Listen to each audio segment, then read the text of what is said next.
سرزمین مادری از ما همه تنها تری، ویران خاکت ای وطن با ضربه های دیگری. از خاکم آید این صدا آوازه دیر آشنا، ای اهل خانه بنگرید بر این همه ظلم و جفا. ای سرزمین بی کسان، ای خاکم افغانستان، زیباترین جای جهان، ای خاکم افغانستان.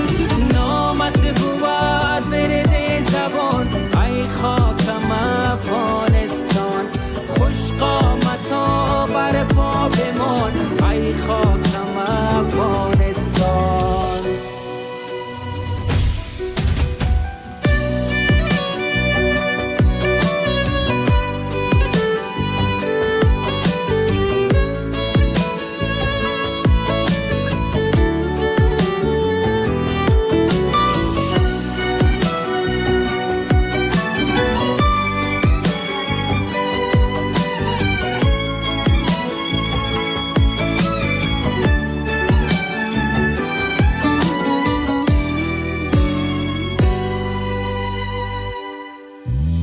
میساز زمین کاشانه را، سر تا سر این خانه را.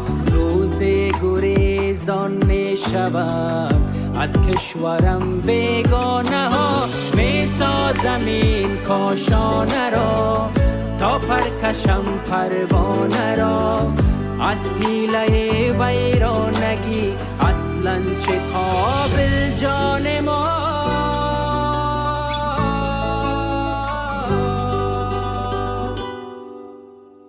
ای سرزمین بی کسان، ای خاکم افغانستان، زیباترین جای جهان، ای خاکم افغانستان. نامت بود برد زبان، ای خاکم افغانستان. خوش